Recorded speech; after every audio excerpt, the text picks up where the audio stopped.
তালাক মূলত তালাকের মতন জঘন্যতম কাজ আল্লাহ তাআলা আমাদের কাউকে না করাক সেই দোয়াই করি। প্রথমত তালাক আপনি কিভাবে দিবেন আর কিভাবে তালাক দিলে তালাক হয়ে যাবে, আর তালাকটা হইলে আপনার বউ কি আপনার সাথে থাকতে পারবে কিনা, আপনার ওয়াইফের সাথে আপনি সম্পর্ক রাখতে পারবেন কিনা, কিভাবে রাখবেন বা রাখা কি হারাম হবে কিনা, এই সকল বিষয় আজকে এই ভিডিওতে আমি আলোচনা করতে যাচ্ছি।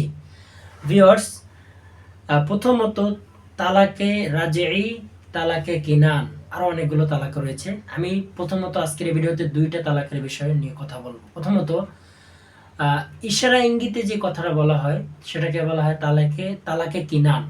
অর্থাৎ যদি আপনি বলেন যে তুমি যদি এই কাজটা করো তাহলে আমি তোমাকে তালাক দিব, আপনি তালাক দিব বলছেন, ঠিক আছে? এখন আপনি কিন্তু তালাক দেন নাই, তো এক্ষেত্রে আপনার ওয়াইফ তালাক হবে না, এটা তালাকে কিনান হবে, তালাক হবে না, তালাকে কিনান হবে, এটা মাফ হয়ে যাবে, এটা মাফযোগ্য অপরাধ।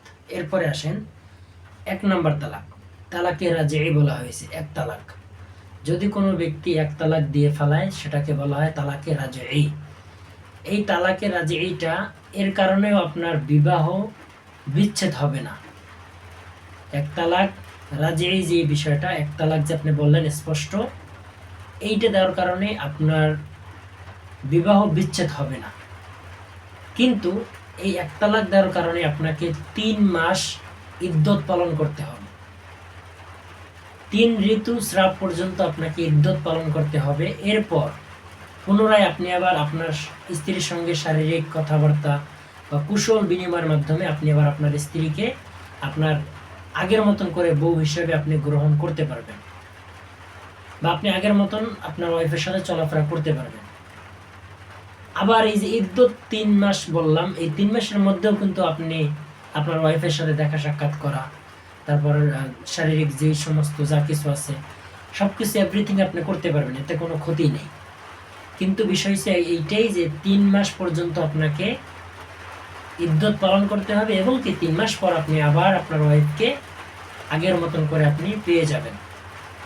এটা আপনি ভুলটা সংশোধন করতে পারবেন যদি এক তালাক হয়ে যায়। এরপরে 2-3, এইটা তো আরো জঘন্য। 2-3 যে তালাকটা আছে এটা অনেক জঘন্য, এটা আমরা না করি সেই দোয়াই করি।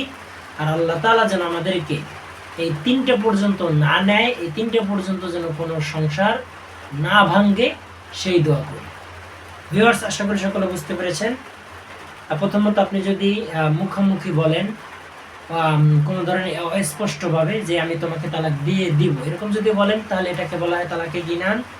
এর কারণে এটা মাফ হয়ে যাবে, আপনি আবার আপনার ওয়াইফকে নিজের মতন গ্রহণ করতে পারবেন। কিন্তু স্পষ্টভাবে যদি আপনি একটা তালাক দিয়ে ফেলান, এক তালাক, তাহলে সেটাকে বলা হয় তালাকে রাজিই। এই তালাকে রাজিই যদি হয়ে যায় তো সেক্ষেত্রে আপনাকে 3 মাস 3 ঋতুস্রাব পর্যন্ত আপনাকে ইদ্যত পালন করতে হবে। এই 3 মাস পর আপনি আবার আপনার ওয়াইফকে আগের মতন করে ঘরে নিয়ে যেতে পারবেন, এবং কি এই 3 মাসের মধ্যেই আপনি সব ধরনের সম্পর্ক আপনার ওয়াইফের সাথে আপনি করতে পারবেন, কোনো নিষেধ নাই।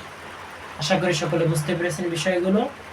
সবাই ভালো থাকবেন, সুস্থ থাকবেন। আর অবশ্যই যে কোনো বিষয়ে জানতে হলে বা জানার যদি ইচ্ছা থাকে আপনারা আমার চ্যানেলে আপনারা আমার ভিডিওতে কমেন্ট করে রাখবেন। অবশ্যই আমি ইনশাআল্লাহ হাদিস কোরআন মোতাবেক আমি আপনাদেরকে সম্পূর্ণ তথ্যগুলো জানানোর চেষ্টা করব। আর অবশ্যই আমার চ্যানেলটাকে সাবস্ক্রাইব করে রাখবেন। প্রতিদিন নতুন ভিডিও পাওয়ার জন্য, নতুন ইসলামিক ভিডিও কথা জানার জন্য, নতুন ইসলামিক জ্ঞান অর্জন করার জন্য। সবাই ভালো থাকবেন। আসসালামু আলাইকুম।